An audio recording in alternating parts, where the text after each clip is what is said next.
on acoustics. So today's video I'm going to talk about room modes, and I'm going to explain how we use specific software to get the optimal dimensions, the optimal positions of the listener and the speakers in the room. So I'm using software called RoomOptimizer from RPG. So I'm going to just load a couple of configurations that they have here. I'm running this on a old Windows XP system running on a virtual machine. So keep in mind that this can be a bit slow to process. Okay, so what the software does specifically is that for a specific dimensions of the room, it's going to define what are the optimal positions of the listener and the speakers, and it will also suggest the best acoustical treatment taking into consideration those same positions. So for instance, this says the program has just run his procedure. So I'm going to click OK, and when you click OK, we can see listener and loudspeaker coordinates for best solution so far, and it gives me the listener position and the front stereo left and the front stereo right position. So this is actually in Imperial system, but of course we can go to preferences and display in metric systems. So use metric systems. So I'm going to run this again. We can see the room, and now we're testing several configurations. And this is actually a stereo configuration that I'm going to load different solutions for the room. And of course, I'm going to do this again. And also, I also can see the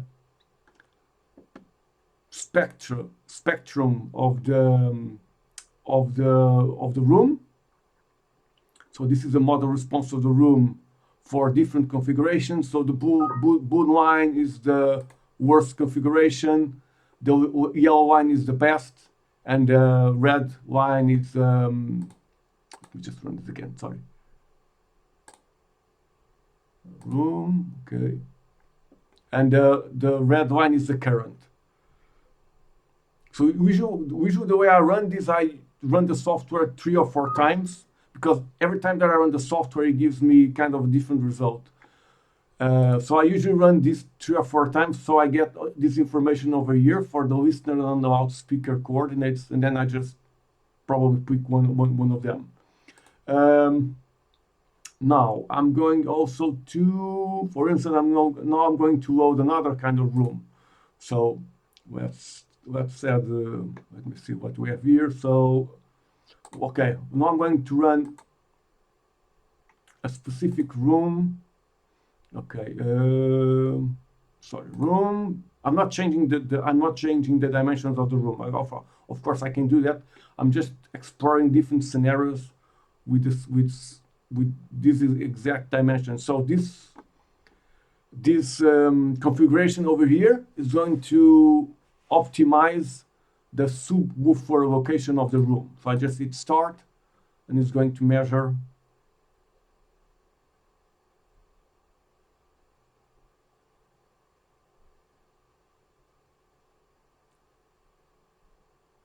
Okay, so different positions, and if after one interaction it gives me specific information. I also can, for instance, I'm going to show you again other types of room that I can use for this kind of configuration. So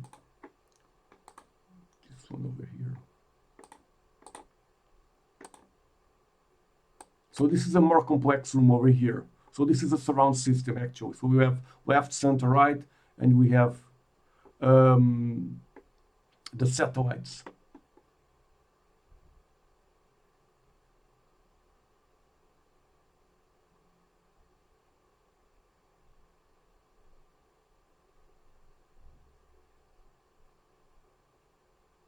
Okay, so it's running the.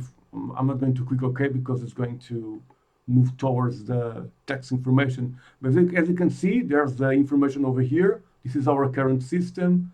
There's the worst and the best positions, and then I also have these points over here in blue and in red and in yellow over here, and this is the suggested treatment for each one of these points over here. So for instance, these points over here, the program is suggesting me to place absorption over here, is suggesting me to place a diffusion on the back wall, and is suggesting me to place absorption and diffusion, or a mix of each of them on the front wall as well.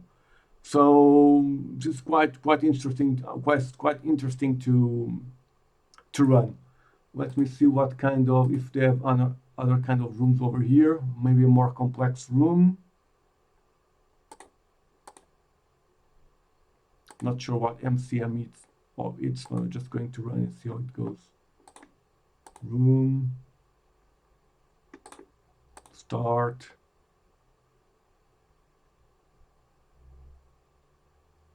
Okay, so the room is a bit different. So now we have speakers in the front wall, and then we have speakers in the back wall as well. So this is a different surround system. Okay, of course I can actually design a room from the beginning. So if I do new configuration, so okay, I just run okay.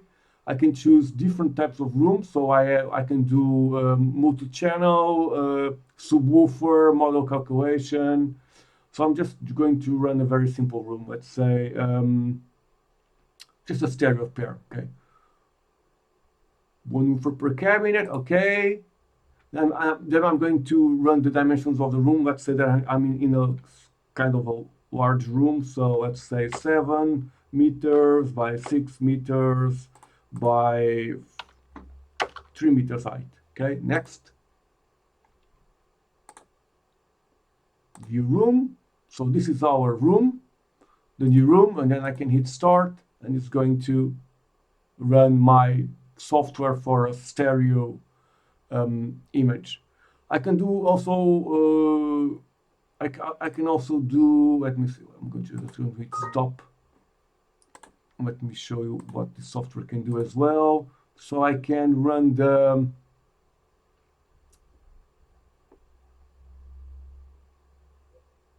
so there's a bunch of possibilities over here. I can change the frequency range. I can change the stereo constraints.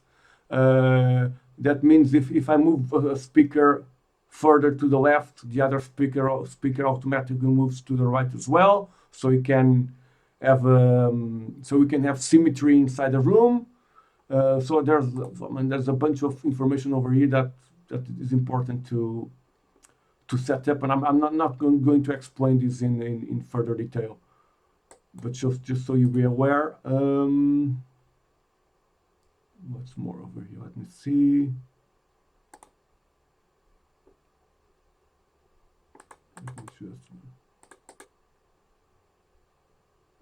So I can run this. Start, boom.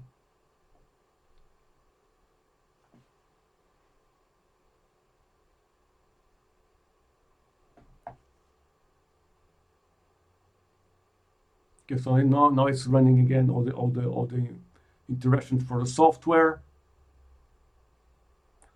and it's probably going to give more than one result for the room.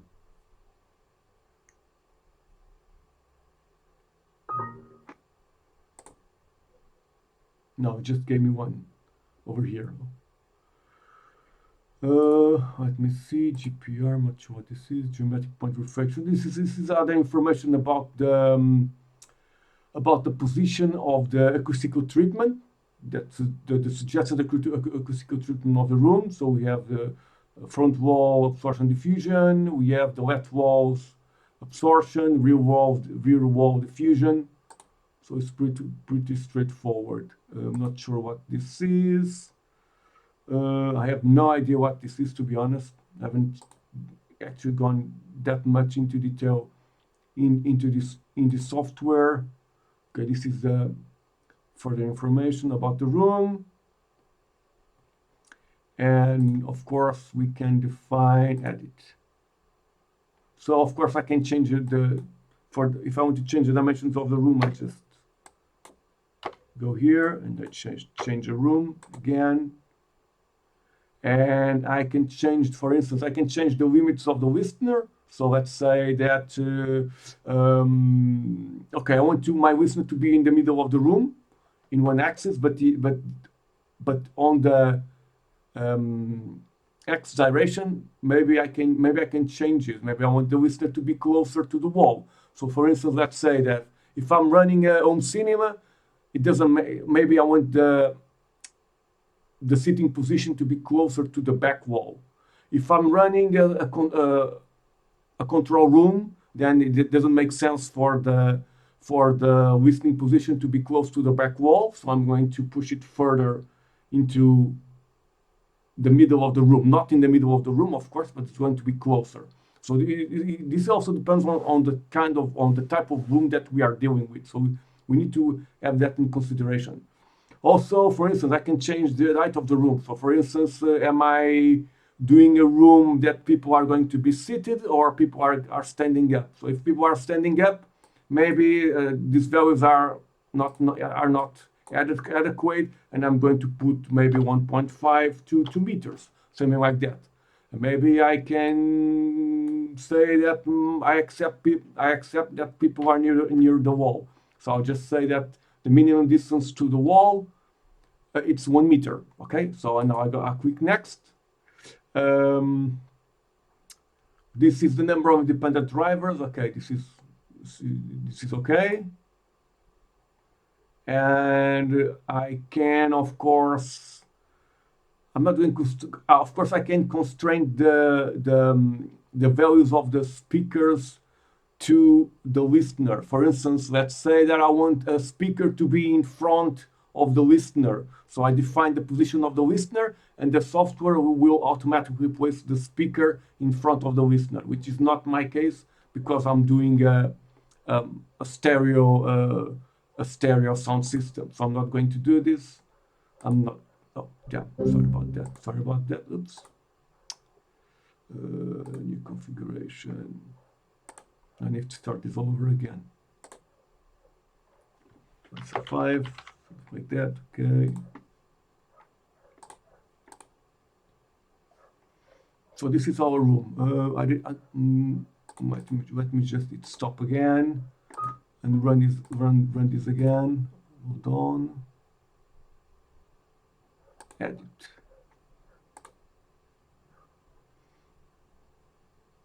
Okay, so like this. Now I'm going to change the values over here. So I'm saying that I want that basically I'm changing the parameters of the listener. I'm saying that I accept people to be close to the back wall or to the front wall, and I'm accepting. I'm telling that people are not seated, but they are standing up. So this is going to be like a huge variation over here. So let's just hope that I don't screw up again.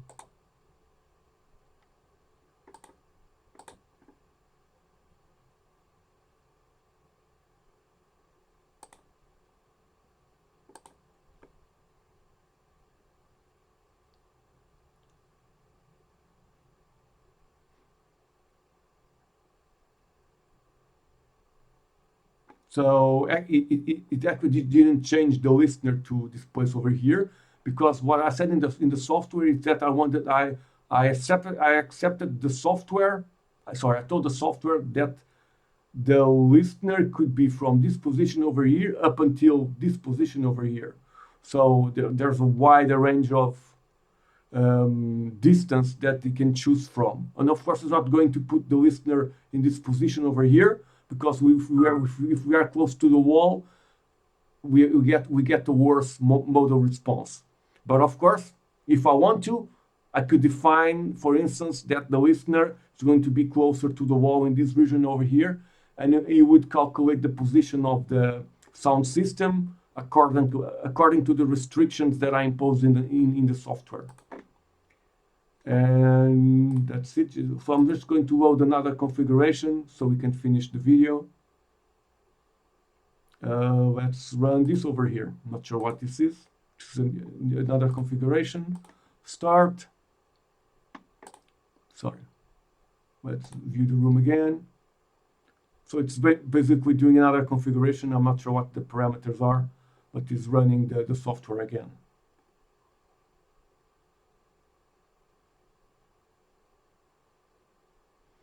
So the software, I think it was released in 2008 or 2009. I'm not sure. But I still use it. After 10 years, it's actually pretty useful. I'm not sure if the software is even for sale anymore, but it's actually pretty useful for some of the projects that we are involved in. So thank you for watching, and please subscribe for further videos about acoustics and audio. Thank you.